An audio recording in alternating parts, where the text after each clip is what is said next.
नमस्ते सर। मैं आज कंप्यूटर की पीढ़ियों के बारे में पढ़ाई कर रही हूँ, लेकिन मुझे प्रथम पीढ़ी यानी फर्स्ट जनरेशन के कुछ सवालों में थोड़ा डाउट है। क्या मैं आपसे कुछ सवाल पूछ सकती हूँ? नमस्ते रिया, बिल्कुल पूछो। कंप्यूटर का इतिहास बहुत ही रोचक है। अगर तुम इसके बेसिक समझ लोगी तो आगे के टॉपिक्स बहुत आसान हो जाएंगे। बताओ, तुम्हारा पहला सवाल क्या है? सर, मेरा पहला सवाल है, कंप्यूटर की प्रथम पीढ़ी यानी फर्स्ट जनरेशन की शुरुआत किस वर्ष की अवधि से मानी जाती है?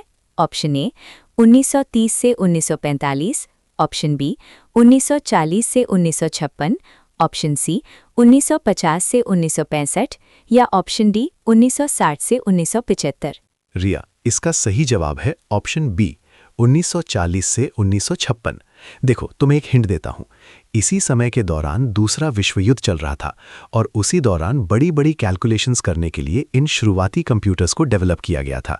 इसलिए 1940 से 1956 का समय फर्स्ट जनरेशन का माना जाता है। समझ गई सर। मेरा दूसरा सवाल है, प्रथम पीढ़ी के कंप्यूटरों में मुख्य रूप से किस तकनीक या टेक्नोलॉजी का प्रयोग किया गया था? Option A transistor, option B integrated circuit, option C vacuum tube या ऑप्शन डी माइक्रोप्रोसेसर। बहुत ही महत्वपूर्ण सवाल है। इसका सही जवाब है option C, vacuum tube. Riya, exam के लिए एक बात हमेशा याद रखना, ये वैक्यूम ट्यूब्स आकार में बहुत बड़े होते थे और कांच के बने होते थे। ये इतनी ज़्यादा गर्मी पैदा करते थे कि इन कंप्यूटरों को रखने के लिए बड़े बड़े एसी वाले कमरों की ज़रूरत पड़ती थी। जी सर, मैं इसे नोट कर लेती हूँ। अब तीसरा सवाल, इन शुरुआती कंप्यूटरों को निर्देश देने के लिए किस प्रोग्रामिंग भाषा का प्रयोग किया गया था? ऑप्शन ए असेंबली भाषा, ऑप्शन बी हाई लेवल भाषा, ऑप्शन सी मशीन भाषा या ऑप्शन डी जावा। इसका सही उत्तर है ऑप्शन सी, मशीन भाषा। एक एक्सपर्ट टिप दे रहा हूं, ध्यान से सुनना। मशीन भाषा केवल 0 और 1 यानी बाइनरी कोड पर काम करती है। उस समय के कंप्यूटर इंसानों की भाषा नहीं समझते थे, इसलिए वैज्ञानिकों को सिर्फ 0 और 1 में ही सारी कोडिंग करनी पड़ती थी, जो बहुत ही मुश्किल काम था। ये तो सच में बहुत मुश्किल रहा होगा। सर, मेरा चौथा सवाल है, प्रथम पीढ़ी में डेटा स्टोर करने यानी मेमोरी के लिए मुख्य रूप से किसका उपयोग किया जाता था? Option A hard disk, option B floppy disk, option C चुंबकीय टेप एवं पंच कार्ड या ऑप्शन डी सीडी रोम। इसका सही जवाब है ऑप्शन सी, चुंबकीय टेप एवं पंच कार्ड। आजकल हम डेटा सेव करने के लिए पेन ड्राइव या हार्ड डिस्क का इस्तेमाल करते हैं, लेकिन फर्स्ट जनरेशन में गत्ते के कार्ड्स होते थे जिनमें छेद करके डेटा स्टोर किया जाता था। इन्हें ही पंच कार्ड कहा जाता था। ओके सर, मेरा पांचवा सवाल है, दिए गए विकल्पों में से कौन सा प्रथम पीढ़ी का कंप्यूटर है? Option A Pentium, option B ENIAC, option C Macintosh या ऑप्शन डी परम। रिया, इसका बिल्कुल सही जवाब है ऑप्शन बी, इनियाक। इनियाक दुनिया के सबसे पहले जनरल पर्पस इलेक्ट्रॉनिक कंप्यूटर्स में से एक था। इसका आकार इतना बड़ा था कि ये एक पूरे हॉल को घेर लेता था। जी सर, इनमें से कौन सी कंप्यूटर सीरीज मुख्य रूप से प्रथम पीढ़ी से संबंधित है? ऑप्शन ए IBM 701 और IBM 650, ऑप्शन बी IBM 360 और IBM 370, ऑप्शन सी एप्पल 1 और एप्पल 2 या ऑप्शन डी मार्क 10 और मार्क 11। इसका सही उत्तर है ऑप्शन ए, IBM 701 और IBM 650। रिया, IBM यानी इंटरनेशनल बिजनेस मशीन शुरू से ही कंप्यूटर बनाने वाली सबसे बड़ी कंपनियों में से एक रही है। उनके ये दोनों मॉडल्स फर्स्ट जनरेशन के सबसे लोकप्रिय कंप्यूटर्स में गिने जाते हैं। पढ़ाई के लिए मेरा एक ही सुझाव है, कंप्यूटर के इतिहास को रटने के बजाय उसे एक कहानी की तरह समझो कि कैसे बड़े वैक्यूम ट्यूब से शुरुआत होकर आज हम छोटे से स्मार्टफोन तक पहुंच गए हैं। धन्यवाद सर, आपने बहुत ही गहराई से और आसान शब्दों में मुझे प्रथम पीढ़ी के बारे में समझा दिया। अब मेरे सारे डाउट्स क्लियर हो गए हैं। मैंने कंप्यूटर की प्रथम पीढ़ी के बारे में अच्छे से समझ लिया है। आज मैं द्वितीय पीढ़ी यानी सेकंड जनरेशन के कंप्यूटरों का अभ्यास कर रही हूँ। कंप्यूटर की दूसरी पीढ़ी तकनीक के क्षेत्र में एक बहुत बड़ी क्रांति थी। तुम बिल्कुल अपने सवाल पूछ सकती हो और मैं बीच बीच में तुम्हें कुछ हिंट्स भी दूंगा ताकि तुम्हें ये हमेशा याद रहे। बताओ, पहला सवाल क्या है? धन्यवाद सर। मेरा पहला सवाल है, कंप्यूटरों की द्वितीय पीढ़ी की शुरुआत किस अवधि के बीच मानी जाती है? ऑप्शन ए 1940 से 1956, ऑप्शन बी 1956 से 1963, ऑप्शन सी 1964 से 1971 या ऑप्शन डी 1972 से 1980। रिया, इसका सही जवाब है ऑप्शन बी, 1956 से 1963। इसे याद रखने का एक हिंट देता हूं। जब 1956 में पहली पीढ़ी खत्म हुई तो नई तकनीक आते ही दूसरी पीढ़ी शुरू हो गई। ये दौर 1963 तक चला था। समझ गई सर। अब मेरा दूसरा सवाल, द्वितीय पीढ़ी के कंप्यूटरों में मुख्य तकनीकी घटक के रूप में किसका प्रयोग किया गया था? Option A vacuum tube, option B integrated circuit, option C microprocessor या ऑप्शन डी ट्रांजिस्टर। ये बहुत ही महत्वपूर्ण सवाल है। इसका सही जवाब है ऑप्शन डी ट्रांजिस्टर। रिया, एग्जाम के लिए हमेशा याद रखना कि ट्रांजिस्टर के आने से ही कंप्यूटर का साइज बहुत छोटा हो गया था। पहली पीढ़ी के वैक्यूम ट्यूब बहुत बड़े होते थे और जल्दी गर्म हो जाते थे, लेकिन ट्रांजिस्टर ने इस समस्या को काफ़ी हद तक दूर कर दिया। जी सर, ये हिंट बहुत काम आएगा। मेरा तीसरा सवाल है, 1947 में ट्रांजिस्टर का विकास किस वैज्ञानिक ने किया था जिसका प्रयोग द्वितीय पीढ़ी में हुआ? Option A Charles Babbage, option B William Shockley, option C Alan Turing या option D John von Neumann. इसका सही जवाब है ऑप्शन बी विलोन शॉकली। असल में विलियम शॉकली और उनकी टीम ने मिलकर ट्रांजिस्टर का आविष्कार किया था। ये इतनी बड़ी खोज थी कि इसके लिए उन्हें नोबेल पुरस्कार भी मिला था। ये तो सच में बहुत बड़ी बात है। सर, मेरा चौथा सवाल है, द्वितीय पीढ़ी के कंप्यूटरों में मुख्य रूप से किस प्रोग्रामिंग भाषा का प्रयोग किया गया था? ऑप्शन ए मशीन भाषा, ऑप्शन बी हाई लेवल भाषा, ऑप्शन सी असेंबली भाषा या ऑप्शन डी बाइनरी भाषा। इसका सही जवाब है ऑप्शन सी असेंबली भाषा। एक और एक्सपर्ट हिंट दे रहा हूं, ध्यान से सुनना। पहली पीढ़ी में सिर्फ 0 और 1 यानी बाइनरी में कोडिंग होती थी, जो बहुत मुश्किल थी। दूसरी पीढ़ी में असेंबली भाषा आई, जिसमें अंग्रेजी के छोटे छोटे शब्दों का इस्तेमाल होने लगा, जिससे प्रोग्रामर्स का काम थोड़ा आसान हो गया। जी सर, मैंने इसे नोट कर लिया है। मेरा पांचवा सवाल है, इस पीढ़ी के कंप्यूटरों में मेमोरी के तौर पर किसका प्रयोग किया जाने लगा था? Option A punch card, option B चुंबकीय टेप या magnetic tape, option C floppy disk या ऑप्शन डी ऑप्टिकल डिस्क। इस सवाल का सही जवाब है ऑप्शन बी चुंबकीय टेप यानी मैग्नेटिक टेप। तुम्हें पुराने जमाने की ऑडियो कैसेट याद है? उसमें जो रील होती थी वो भी एक तरह का मैग्नेटिक टेप ही था। दूसरी पीढ़ी में डेटा स्टोर करने के लिए पंच कार्ड की जगह इसी तकनीक का इस्तेमाल शुरू हो गया था। ओके सर, अब मेरा छठा सवाल है, द्वितीय पीढ़ी का वो कौन सा प्रमुख कंप्यूटर है जो बहुत ही लोकप्रिय और बड़े पैमाने पर उत्पादित किया गया था? Option A IBM 1602, option B CDS 3600, option C UNIVAC 1107 या ऑप्शन डी IBM 1401। रिया, इसका सही जवाब है option D IBM 1401। IBM company ने इस कंप्यूटर को बिजनेस के कामों के लिए बनाया था और ये उस समय पूरी दुनिया में बहुत ज़्यादा लोकप्रिय हुआ था। जी सर, दिए गए विकल्पों में से कौन सा कंप्यूटर द्वितीय पीढ़ी के अन्य कंप्यूटरों की सूची में शामिल है? ऑप्शन ए IBM 1602 और IBM 7094, ऑप्शन बी CDS 3600 और RCA 501, ऑप्शन सी यूनिवैक 1107 या ऑप्शन डी उपरोक्त सभी। इसका बिल्कुल सही जवाब है ऑप्शन डी उपरोक्त सभी। यानी ये सारे ही कंप्यूटर दूसरी पीढ़ी के हैं। ट्रांजिस्टर के आने के बाद बहुत सी कंपनियों ने अपने अलग अलग मॉडल्स बनाने शुरू कर दिए थे।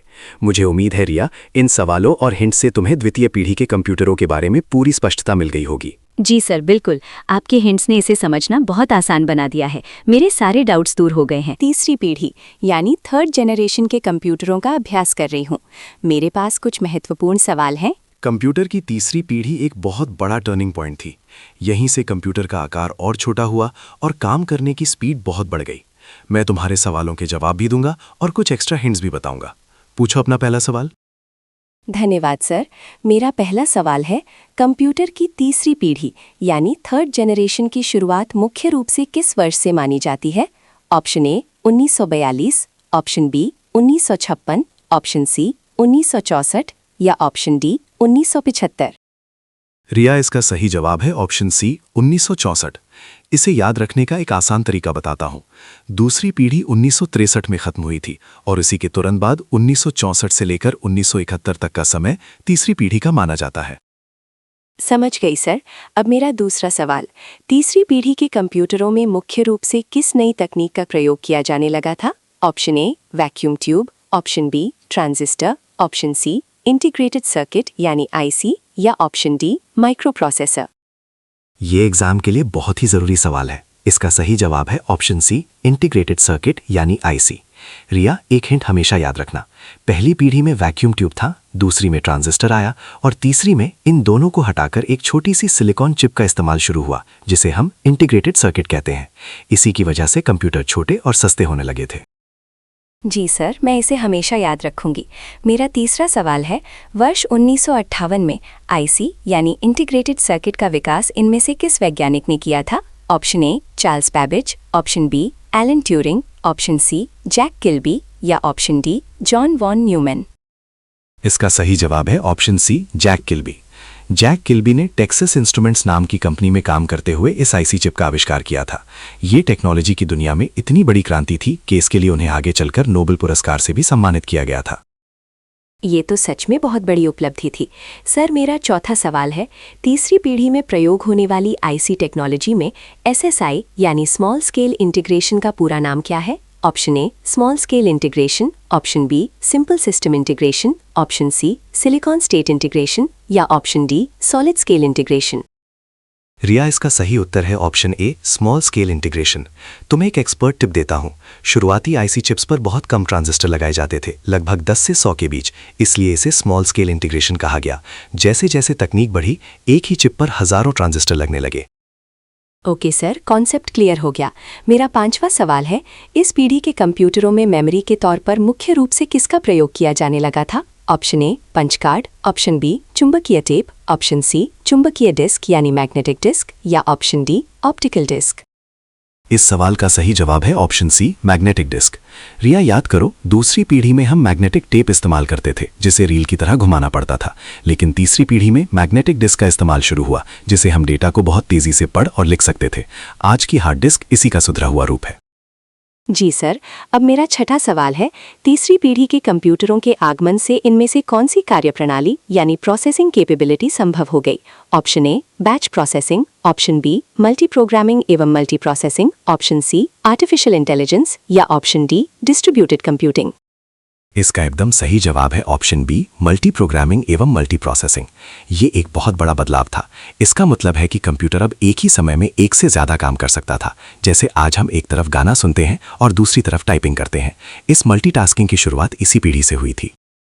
वाह, ये तो बहुत इंटरेस्टिंग है। दिए गए विकल्पों में से कौन सा कंप्यूटर तीसरी पीढ़ी का एक प्रमुख उदाहरण है? Option A ENIAC, option B IBM 360, option C Param 8000 या ऑप्शन डी ऑल्टेयर 8800।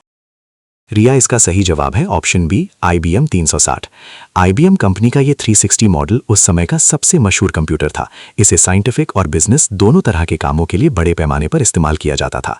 मुझे उम्मीद है कि इन सवालों और मेरे हिंट्स की मदद से तुम्हारा तीसरी पीढ़ी का कॉन्सेप्ट एकदम पक्का हो गया होगा। जी सर, बिल्कुल। आपके समझाने का तरीका बहुत अच्छा है।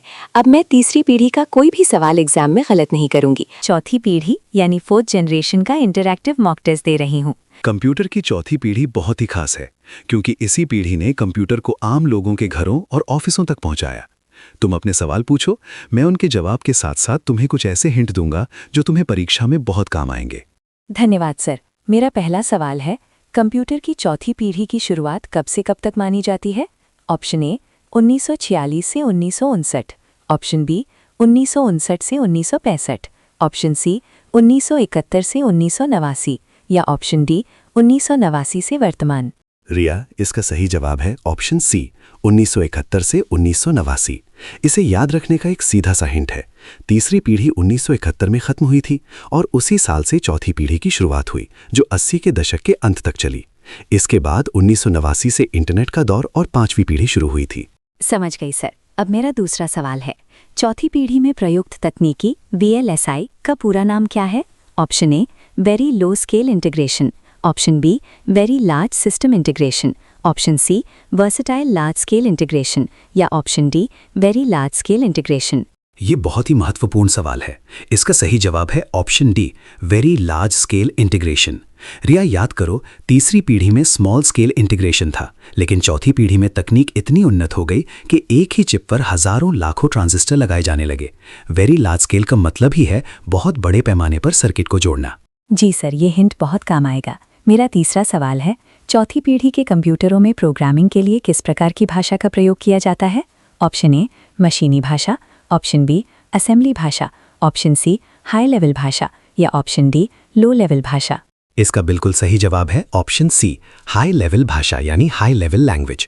एग्जाम के लिए एक टिप देता हूं, पहली और दूसरी पीढ़ी में कोडिंग करना बहुत मुश्किल था, लेकिन चौथी पीढ़ी तक आते आते C++ जैसी हाई लेवल भाषाएं आ गई, जो बिल्कुल हमारी आम अंग्रेजी भाषा की तरह होती हैं। इससे सॉफ्टवेयर बनाना बहुत आसान हो गया। ये तो सच में बहुत बड़ा बदलाव था। सर, मेरा चौथा सवाल है, जब कंप्यूटर की सभी एकीकृत परिपथों यानी IC को केवल एक सिलिकॉन चिप पर लगाया जाता है तो उसे क्या कहा जाता है? Option A vacuum tube, option B transistor, option C microprocessor या ऑप्शन डी मदरबोर्ड। इसका सही उत्तर है option C, microprocessor. Riya, यही वो चीज है जिसने दुनिया बदल दी। माइक्रो का मतलब होता है बहुत छोटा और प्रोसेसर का मतलब जो काम करता है। जब हजारों आईसी को मिलाकर एक छोटी सी चिप बनाई गई तो उसे माइक्रो प्रोसेसर कहा गया। ओके सर, मेरा 5वां सवाल है, माइक्रो प्रोसेसर चिप का प्रयोग करने वाले कंप्यूटरों को क्या कहा जाता है? Option A supercomputer, option B microcomputer, option C mainframe computer या option D minicomputer. Riya, इसका सही जवाब है ऑप्शन बी, माइक्रो कंप्यूटर। चूंकि इन कंप्यूटरों का दिल यानी इनका प्रोसेसर माइक्रो था, इसलिए इन कंप्यूटर्स का नाम ही माइक्रो कंप्यूटर पड़ गया। जो डेस्कटॉप या लैपटॉप हम आज इस्तेमाल करते हैं वो इसी कैटेगरी में आते हैं। जी सर, आपने सब कुछ बहुत अच्छे से समझा दिया। रिया, जाने से पहले मैं तुम्हें चौथी पीढ़ी का एक क्विक रिवीजन दे देता हूं। इसे एक नज़र में याद कर लो। इसकी समयावधि थी 1971 से 1989। इसकी मुख्य तकनीक थी VLSI। इसमें प्रोग्रामिंग भाषा थी हाई लेवल भाषा। इसका मुख्य पुर्जा या हार्डवेयर था माइक्रो प्रोसेसर और इस कंप्यूटर का प्रकार था माइक्रो कंप्यूटर। अगर तुम बस ये 5 पॉइंट याद रखोगी तो तुम्हारा कोई भी सवाल गलत नहीं होगा। धन्यवाद सर, इस समरी और आपके दिए गए हिंट से मेरे सारे डाउट्स क्लियर हो गए हैं। मैंने कंप्यूटर की पहली से चौथी पीढ़ी तक के सभी मॉक टेस्ट पूरे कर लिए हैं। आज मैं 5वीं पीढ़ी यानी 5th जनरेशन का नॉलेज टेस्ट देने जा रही हूँ। ये जनरेशन आज के समय और भविष्य से जुड़ी है, इसलिए मैं इसे लेकर बहुत सीरियस हूँ। क्या हम शुरू करें? तुम्हारी ये लगन देखकर मुझे बहुत खुशी हो रही है। बिल्कुल, हम शुरू कर सकते हैं। 5वीं पीढ़ी सच में सबसे अलग है, क्योंकि यहाँ कंप्यूटर सिर्फ एक कैलकुलेटर नहीं रहा, बल्कि वो इंसानों की तरह सोचने लगा है। तुम आराम से अपने सवाल पूछो, मैं हर सवाल के साथ तुम्हें एग्जाम के लिए ज़रूरी हिंट्स भी दूंगा। धन्यवाद सर। मेरा पहला सवाल है, कंप्यूटर की 5वीं पीढ़ी में किस आधुनिक आईसी तकनीक का प्रयोग किया जाता है जिसमें एक छोटी से माइक्रो प्रोसेसर चिप पर लाखों इलेक्ट्रॉनिक उपकरण लगाए जा सकते हैं? Option A LSI, option B VLSI, option C ULSI या ऑप्शन डी MSI। रिया, इसका सही जवाब है ऑप्शन सी, ULSI यानी अल्ट्रा लार्ज स्केल इंटीग्रेशन। इसे याद रखने का एक सीधा हिंट देता हूँ। चौथी पीढ़ी में वेरी लार्ज यानी VLSI था। 5वीं पीढ़ी उससे भी एक कदम आगे है, इसलिए यहाँ अल्ट्रा लार्ज तकनीक का इस्तेमाल होता है, जिससे कंप्यूटर की ताकत कई गुना बढ़ जाती है। समझ गई सर। अब मेरा दूसरा सवाल है, 5वीं पीढ़ी के कंप्यूटरों में प्रोग्रामिंग के लिए किन भाषाओं का मुख्य रूप से उपयोग किया जाता है जिन्हें समझना आम इंसान के लिए काफ़ी सरल है? ऑप्शन ए मशीनी भाषा, ऑप्शन बी असेंबली भाषा, ऑप्शन सी हाई लेवल भाषा जैसे C++, जावा, पाइथन या ऑप्शन डी लो लेवल भाषा। इसका बिल्कुल सही जवाब है ऑप्शन सी, हाई लेवल भाषा जैसे C++, जावा, पाइथन। रिया, एग्जाम के लिए याद रखना कि आज के समय में सॉफ्टवेयर और ऐप बनाने के लिए हम मशीन कोड नहीं लिखते, हम जावा और पाइथन जैसी भाषाएं इस्तेमाल करते हैं जो हमारी नॉर्मल अंग्रेजी जैसी ही होती हैं। इन्हें पढ़ना और सीखना बहुत आसान होता है। जी सर, ये हिंट काम आएगा। मेरा तीसरा सवाल है, कंप्यूटर की 5वीं पीढ़ी का सबसे बड़ा अपडेट क्या है जो मशीनों को इंसानों की तरह सोचने, सीखने और खुद निर्णय लेने में सक्षम बनाता है? Option A internet, option B artificial intelligence यानी AI और मशीन लर्निंग यानी ML, ऑप्शन सी ब्लूटूथ या ऑप्शन डी वर्चुअल रियलिटी। ये 5वीं पीढ़ी का सबसे महत्वपूर्ण सवाल है। इसका सही जवाब है ऑप्शन बी, आर्टिफिशियल इंटेलिजेंस यानी AI और मशीन लर्निंग यानी ML। रिया, AI का मतलब ही है कृत्रिम बुद्धिमत्ता। इसी की वजह से आज सेल्फ ड्राइविंग कारें आ गई हैं और मशीनें खुद के अनुभव से सीखकर सही फैसले ले पा रही हैं। ये तो सच में बहुत इंटरेस्टिंग है। सर, मेरा चौथा सवाल है, अमेजन अलेक्सा और एप्पल सीरी जैसी तकनीकों में हमारी बोलचाल की भाषा यानी वॉइस कमांड्स को सुनकर समझने के लिए किस तकनीक का प्रयोग होता है? Option A natural language processing यानी NLP, option B cloud computing, option C nanotechnology या option D parallel processing. Riya, इसका सही उत्तर है option A, natural language processing यानी NLP। जब तुम अलेक्सा से कहती हो कि आज का मौसम कैसा है, तो अलेक्सा तुम्हारी भाषा को जिस तकनीक से समझती है उसे ही NLP कहते हैं। ये AI का ही एक बहुत खास हिस्सा है। ओके सर, कंप्यूटर के साइज़ को बेहद छोटा करने और उसकी प्रोसेसिंग पावर को कई गुना बढ़ाने के लिए किन तकनीकों का विकास किया जा रहा है?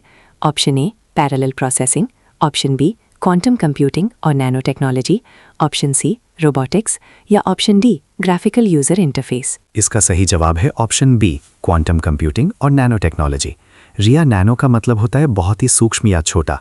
वैज्ञानिकों का लक्ष्य है कि नैनो टेक्नोलॉजी से चिप्स को इतना छोटा कर दिया जाए कि वो सुई की नोक पर आ जाए और क्वांटम कंप्यूटिंग से उनकी स्पीड आज के सुपर कंप्यूटर से भी करोड़ों गुना ज़्यादा हो जाए। वाह, ये तो भविष्य की तकनीक है। सर, मेरा छठा सवाल है, भारी से भारी डेटा को कुछ ही सेकंड में प्रोसेस करने के लिए जब कंप्यूटर में एक से अधिक प्रोसेसर का इस्तेमाल एक साथ किया जाता है तो उसे क्या कहते हैं? Option A serial processing, option B parallel processing, option C cloud processing या ऑप्शन डी माइक्रो प्रोसेसिंग। इसका एकदम सही जवाब है ऑप्शन बी, पैरेलल प्रोसेसिंग। नाम से ही हिंट मिल रहा है रिया। पैरेलल का मतलब है समानांतर। जब कोई काम बहुत बड़ा हो तो एक प्रोसेसर की जगह कई प्रोसेसर उसे आपस में बांट लेते हैं और एक साथ पूरा करते हैं। इससे समय की बहुत बचत होती है। जी सर, अब मेरा सातवां सवाल है, इंटरनेट ऑफ थिंग्स के जरिए घर के उपकरण जैसे टीवी, फ्रिज आदि इंटरनेट से जुड़ गए हैं। इस पीढ़ी में डेटा हार्ड डिस्क के बजाय कहाँ सुरक्षित रहता है? Option A floppy disk, option B pen drive, option C internet या क्लाउड कंप्यूटिंग या option D magnetic tape. Riya, इसका सही जवाब है ऑप्शन सी, इंटरनेट या क्लाउड कंप्यूटिंग। आजकल हम अपना डेटा हार्ड डिस्क में सेव करने के बजाय गूगल ड्राइव या आई क्लाउड पर सेव करते हैं। इसी को क्लाउड कंप्यूटिंग कहते हैं। इससे फायदा ये है कि तुम अपना डेटा दुनिया के किसी भी कोने से एक्सेस कर सकते हो। ओके सर, अब मेरा आज का आखिरी सवाल है, पांचवी पीढ़ी का मुख्य लक्ष्य क्या है जिसके तहत चिकित्सा, कारखानों और अंतरिक्ष विज्ञान में मदद करने के लिए उन्नत मशीनें बनाई जा रही हैं? ऑप्शन ए केवल गेमिंग कंप्यूटर बनाना, ऑप्शन बी रोबोटिक्स और ऐसी मशीनें बनाना जो इंसानी भाषा और सोच को समझ सकें, ऑप्शन सी टाइपराइटर को पूरी तरह से रिप्लेस करना या ऑप्शन डी सिर्फ गणितीय गणना करना। रिया, इसका बिल्कुल सही जवाब है ऑप्शन बी, रोबोटिक्स और ऐसी मशीनें बनाना जो इंसानी भाषा और सोच को समझ सकें। जी सर, आपने सब कुछ बहुत अच्छे से समझा दिया। रिया, जाने से पहले इस पांचवी पीढ़ी का एक मास्टर निष्कर्ष हमेशा याद रखना। पांचवी पीढ़ी 3 खंभों पर टिकी है। पहला ULSI हार्डवेयर, दूसरा AI की सोच और तीसरा क्लाउड कनेक्टिविटी। कंप्यूटर अब सिर्फ कैलकुलेशन करने वाली मशीन नहीं है, अब ये एक ऐसी मशीन में बदल गया है जो इंसानी भाषा को समझती है और खुद निर्णय लेती है। धन्यवाद सर, आपकी इस मास्टर क्लास और हिंट्स ने मेरे पूरे कॉन्सेप्ट्स क्लियर कर दिए हैं। अब मैं कंप्यूटर की पीढ़ियों के किसी भी एग्जाम के लिए पूरी तरह से तैयार हूँ। बच्चों, आपको ये वीडियो अच्छा लगा तो वीडियो लाइक, सब्सक्राइब और कमेंट करना बिल्कुल मत भूलना, क्योंकि आगे बहुत सारी वीडियो आने वाले हैं। तो चलिए मिलते हैं अगले वीडियो में। और अगला वीडियो कौन सा टॉपिक में लाऊं, कमेंट करके बताओ।